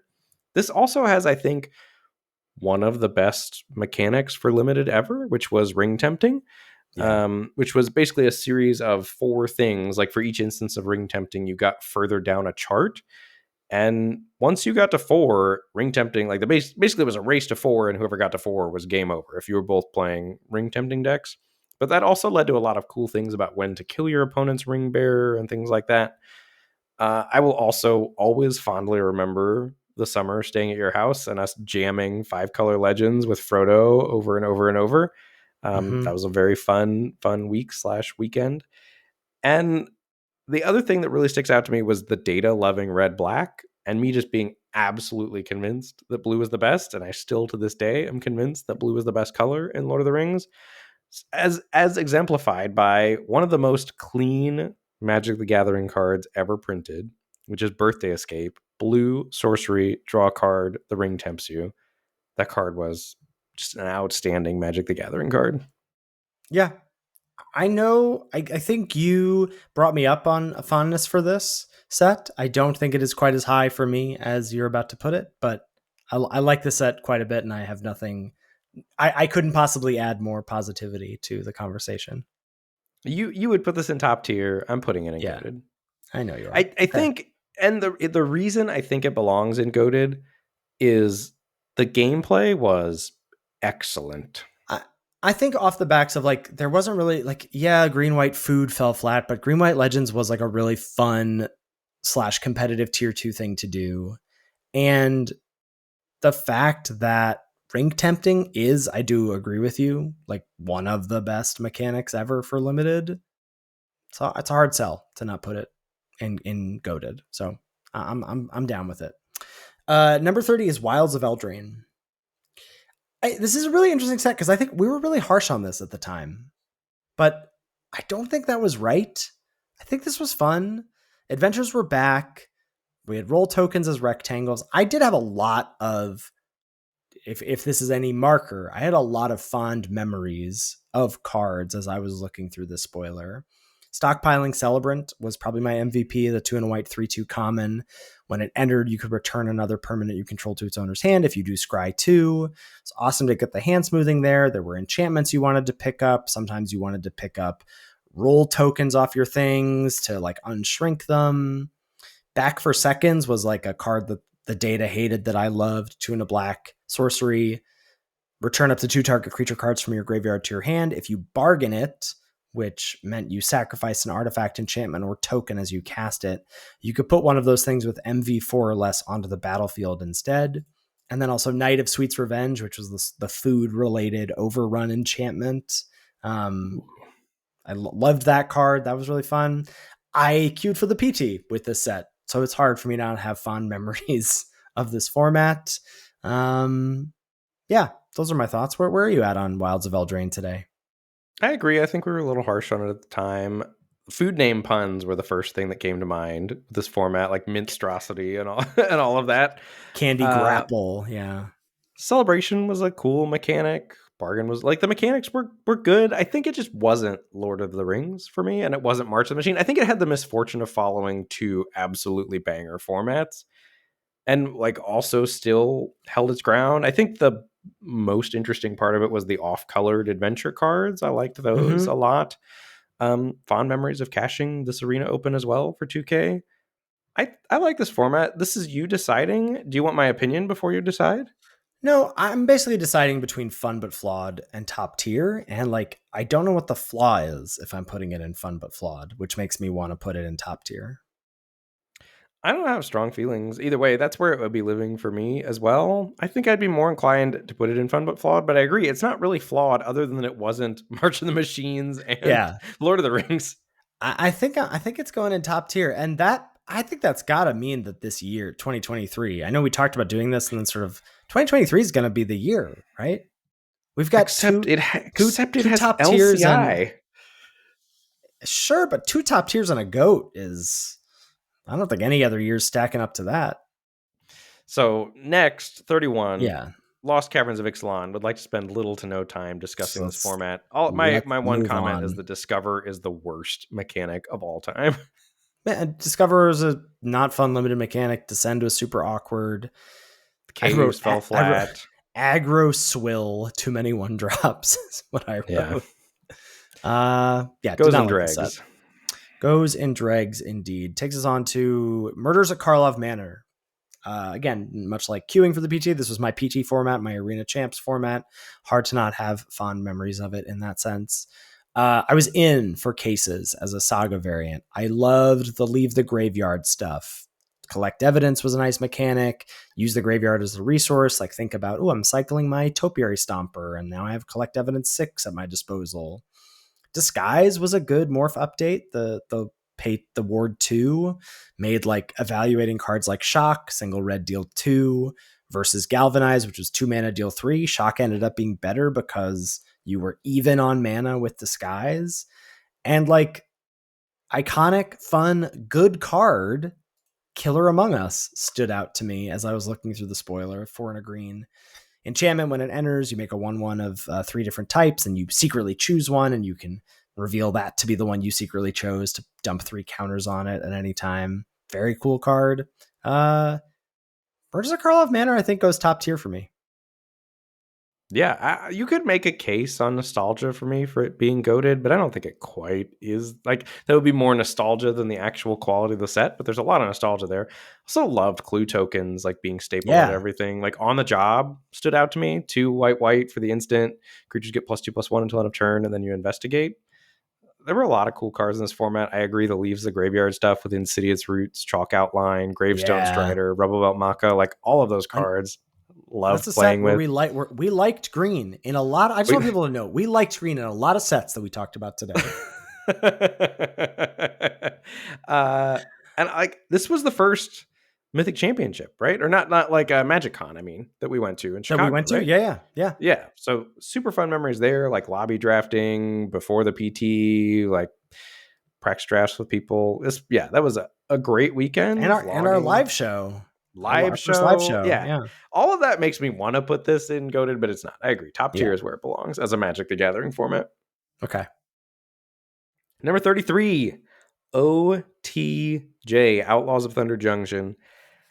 I was not a huge fan of this one. There were huge green cards everywhere. This was another format where green was good and we got pushed back for not liking green enough. I thought the rares were way too pushed in this format. I didn't think committing crimes was good enough as a mechanic to like hold a candle to all the green stats cards. And the biggest gripe I had looking through the spoiler, other than there not being tons of cards that I enjoyed playing with, was that there were so many cards that looked like they should have worked, but didn't. Mm-hmm. There were just a lot of trap cards in OTJ. A lot of bad mechanics. Spree is just like kind of hideous to look at. Plot did not play well. Saddle is clunky as like sorcery speed, crewing, Well, that and was just an warm. arena thing, right? So they didn't have to set stops everywhere. Maybe, I don't know. And then Warm P as the outlaws. Worm Like, P. Yeah, that was horrible too. it's Oh all man, I bad. forgot how horrible that was looking at every creature's type. They're like, what type is it? Yeah. Though it did warm my heart to see, I think Amy the Amazonian on socials talking about Warm P again, or maybe it was Voxy, I forget, but nice to see that living on. Like I had a nice like Zag thing. Like I like drafting blue white based, like not casting cards from your hand on your turn stuff, but that was not good. It was so clearly like tier 2 to do that. Yeah, so this is going to go in. It's a no for me. Yeah. Because I do think it was pretty well received by the community. That is my memory as well, which is baffling to me because the set was not fun. That's why we created that category. That's true. Okay. That brings us on to Oh, we gotta hold our breath here, folks. this is Modern Horizons 3. And it has landed in my lap, and I did not like this set. So that's why Ben is girding himself. The first thing I wrote was Writhing Chrysalis Woof. It's a tough. No, that being in the format is good for the format. That isn't like that's an insane take, and it just shows me that you need like we've been podcasting too long and you need to go to bed. But I think that is true. I've been prior to us starting to record, I've been working since 8 a.m. So yes, that is definitely true. The exact opposite of a Bomby set, again, like DMU, almost no good rares. They're like a few A's, they're mostly C's or F's. That's not true. There were so many cool rares in this format. Cool rares? Good rares too, like Chthonian Nightmare. Yeah, that's a busted card. There were, like I said, there were a few A's. There are a few A's. Look, buddy, Writhing Chrysalis is a terrible look for a format. I firmly, but like as someone who like is like power's good, whatever, like that card is rough. That made sealed in that format was abysmal because it was just, did you get the Eldrazi lottery or not? I have no fond memories of this set, but please go ahead. No fond memories? Okay, so can I mention Essence Reliquary as one of the coolest build-arounds of all time to you? That has to move this up at least a category from where you're planning to put it. Okay. Jeskai Energy as a shard was so good and so underappreciated compared to the Eldrazi narrative of this format. The Jeskai Energy Wedge could compete with the Eldrazi decks, bar none. Writhing Chrysalis was good for content. It was great content.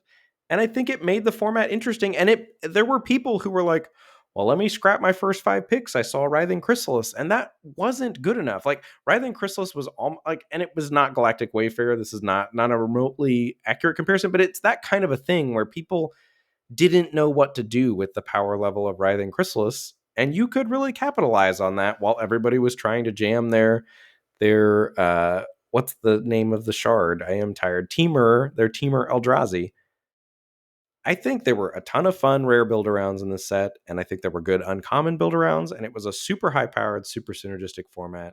And I think I would put this in goated for me. I know you're not going to do that, but Definitely I'm not. going to lobby hard for this to be either top tiered, which I think is just where it objectively belongs, and you could put it in fun but flawed because of Writhing Chrysalis. There's a category named for this set.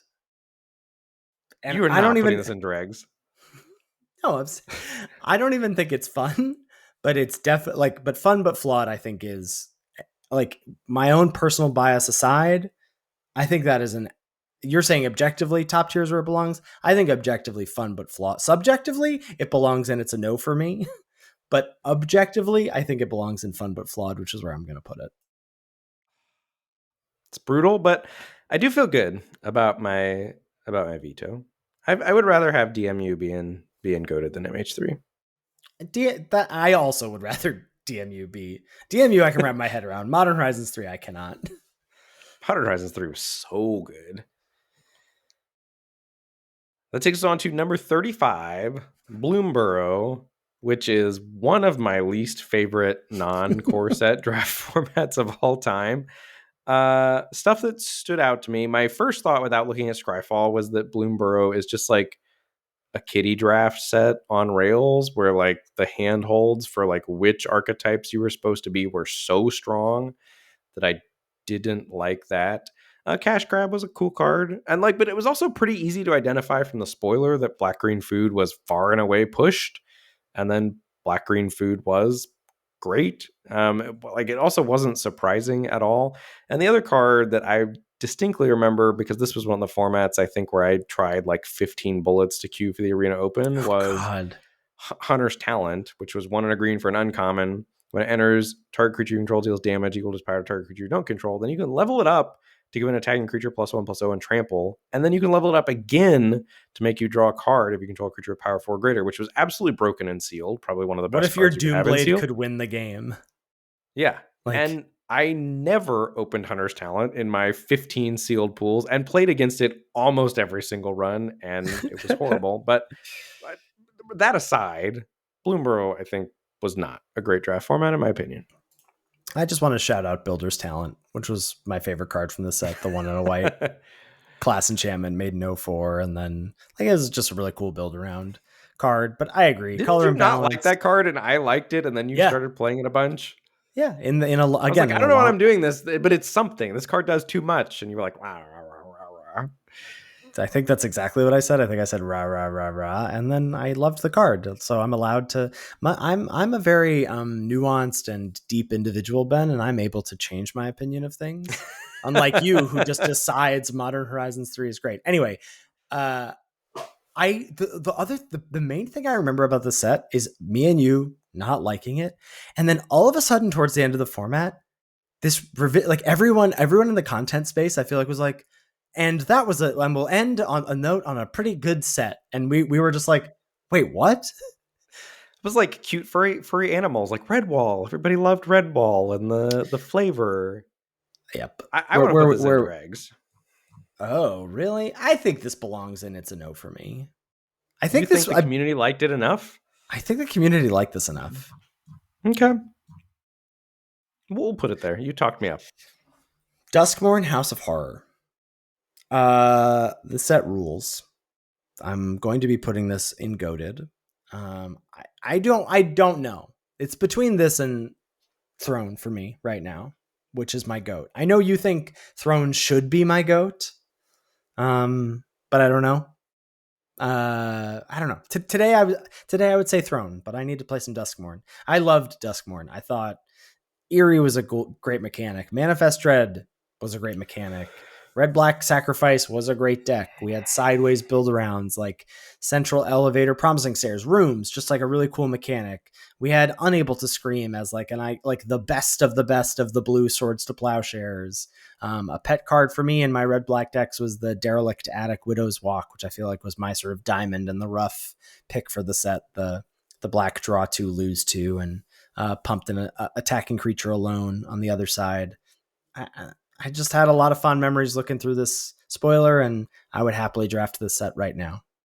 Yeah, Dustmorn is excellent. I think all of the things you mentioned, and I think the perfect mix of balance and synergy and power and having to do work to create your power, yet there being individual power, removal mattering, deck building mattering, like drafting with your final deck in mind and making sure you navigated all those things and checked off lots of boxes for different kinds of decks during the draft, leaving yourself open to Delirium, but not knowing if that was where you were going to end up. Dustmorn was really good. Just a perfect salad with a lot of different ingredients. Loved it. You are describing something as a salad positively. That's what's happening right now. Yeah. Okay. Well, changed man. He's an engaged man, and he's a changed man. Go ahead. Number 37, Foundations. My one thought on this format was meh. I like people like Foundations way too much. This was a core set. It was fine. Like better than core set like 19, 20, 20, 21. I agree with that, but like ultimately still a core set and not a great draft format. I was thrilled when Pioneer Masters came out. Did never drafted Foundations again. I also, looking through this, remembered almost nothing about it. I remembered Commons are back. I remembered R.I.P. Shivan Dragon. And then I was like, oh, right, the week 3 green deck, which is another example, folks, of us. Like, everyone hated green. And then we were like, oh, there's actually this green deck you can draft that's pretty good if you clock, Dwynen's Elite and whatever and do the elves thing. And so we did have like a little bit of a mini metagame shift thing. What? I'm just like us lecturing YouTube at 11 o'clock at night About green. It's a good bit. I think. I think it's a good bit. But I would ultimately say, I don't know. Is the perception that this was good? Did we need to put it in no for me?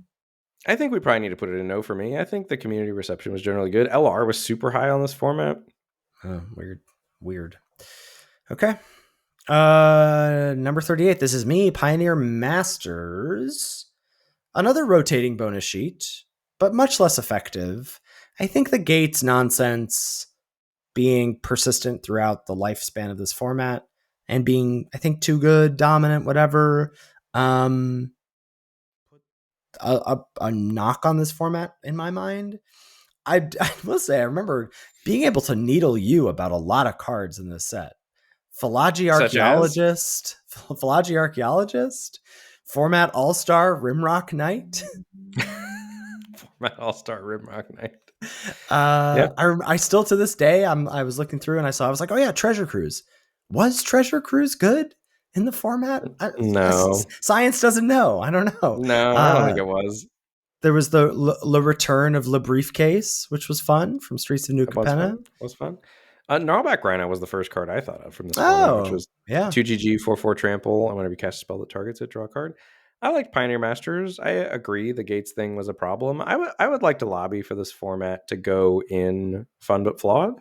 That is exactly where I'm going to put it. Yeah, that's what I wrote down. I think Fun But Flawed is apt. I think there's some nice things to like about the set, but quite a few marks against it for me.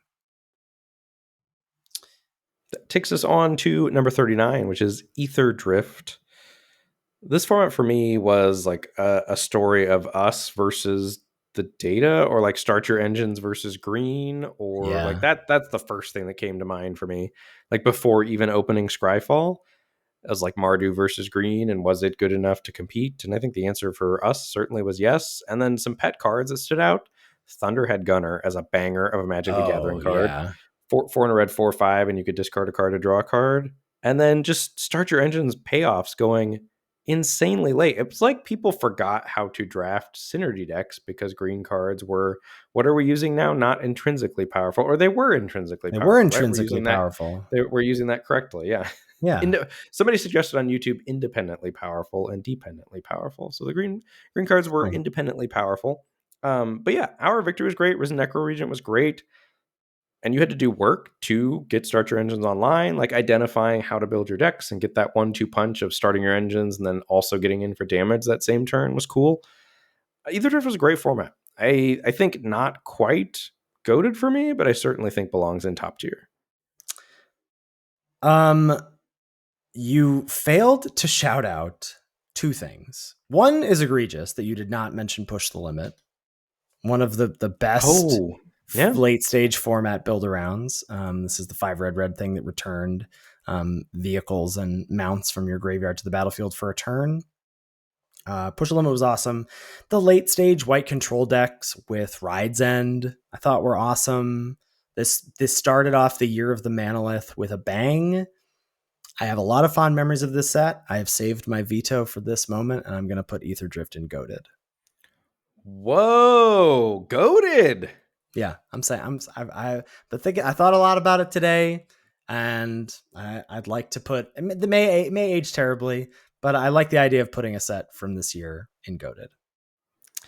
That's aggressive. It's I aggressive. mean, we're also maybe going to end up with another set from this year in goated. Oh God, really? No, we can't. We can't. We can't. Okay, let's. Oh my God, this really is going to be so long. Number 40, Tarkir Dragonstorm. We had the two polls, red, white aggro, and 5-color dragons. There's a lot in between. We had Ben Whites as a guest. I remember the Cycle of Exhales. I remember the Devotees. I feel like the set was good, not great, which we had is fun but flawed. Is where that belongs.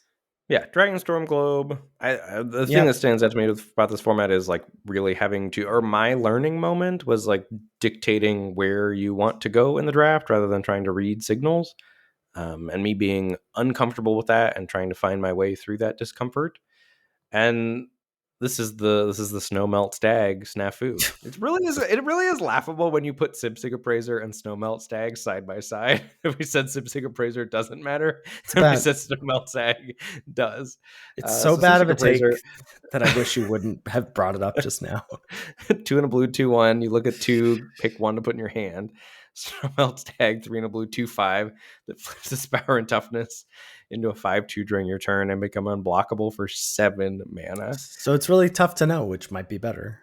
Yeah, It's who hard. could It's hard. say? Who could Who could say? say? Yeah, Dragonstorm Globe was cool. This format was cool. I mean, I guess this is ultimately up to you. I think I would put this in.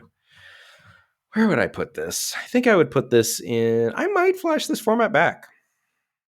Oh, you don't even think it's fun but flawed. I guess I do.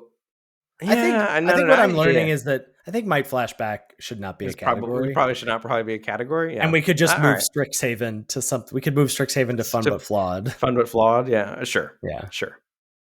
All right, I'm in for fun but flawed. Okay. Cool. Take Number us home. 41. Yeah. Final Fantasy, our other potential GOAT candidate. We can discuss here. Job select, great mechanic. Sorceress's Schemes, goated limited build around.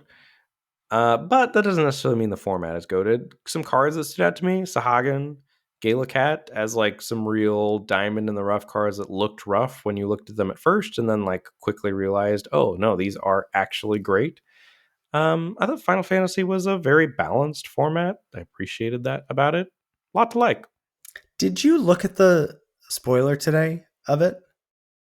Like, did you Scryfall? go through Scryfall and look at the cards? I did not. It is very funny to me that this is the most recent set we have, like before Edge.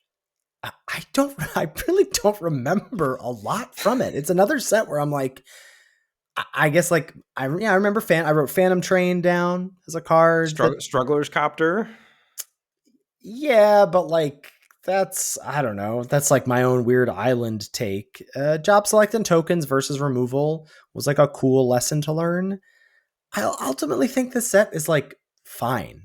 And I think in a year, Restoration Magic was cool. Weapons Vendor. I just didn't. No, these are not cards that matter, and There's these are not cards I'm gonna flashback stuff. remember in a year. In a year, I think you're just gonna be like, "What did we do in Final Fantasy?" No, I will remember Job Select. I will definitely remember Sorceress's Schemes. I think I'm gonna put Final Fantasy in top tier. It's a good draft format. Top tier. Like, look at these other sets: Ravnica Allegiance, Kaladesh Remastered, Kamigawa Neon Dynasty, March of the Machine, Wilds of Eldraine, Murders at Karlov Manor. Final Fantasy is not on the level of those sets. It is, I think. Finn's ahead of some of those formats for me. I think I would put this in like Might Flashback for me. Like, I don't care about this set, but I will put Final Fantasy in top tier for you. Thank you. I appreciate it. There we have it. Where would you put Edge of Eternities right now if you had to put a stamp on it? That's an interesting question. Where would I put Edge of Eternities right now today? It's definitely not goated. I think it might end up in Pet Set, honestly. Is Edge of Eternities getting a good rap? No, I think it's not. That's a really good point. I think I guess it has to go in Pet Set. I like it. I really like it. I enjoy it quite a bit also. I mean, there's nothing great about it, but it's fun. Like I really am I'm turning into a spacecraft stan. I really am enjoying spacecraft being in the format. Yeah, spacecraft rules. I agree. Yeah. Okay, fun list. Or fun but flawed or something. But yeah, positive vibes on Edge of Eternities for me. For sure. Yeah, I think fun but flawed or Pet Set is a good spot for it. Sad. I thought Might Flashback was such a good category, but didn't get a lot of love. Okay. This was a great exercise. You know what we forgot to do? What? Pick a FusionGamingOnline.com card of the day. Wow, we didn't really have any cards to talk about. Yeah, so let's talk about Fusion. I feel like it's got to be Push the Limit from a set that was an upset that I vetoed a set to goated from a build around that you forgot to mention.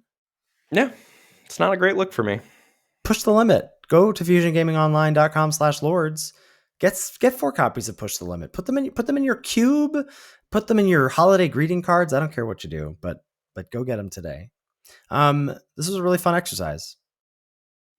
This was a long exercise for Tuesday night. I am dragging. Let's go. But I agree. I think I enjoyed talking to you about it. I would have enjoyed it more slightly earlier. It was really fun to go through Scryfall for all these formats. Yeah. I had an hour and a half or so today, and I happily went walking down memory lane. And I don't know. I love Magic and I love drafting, and it's just like seeing old friends. It's fun. Yes, it is. My old friend Writhing Chrysalis. Yeah, the purple people eater. Yeah. Okay.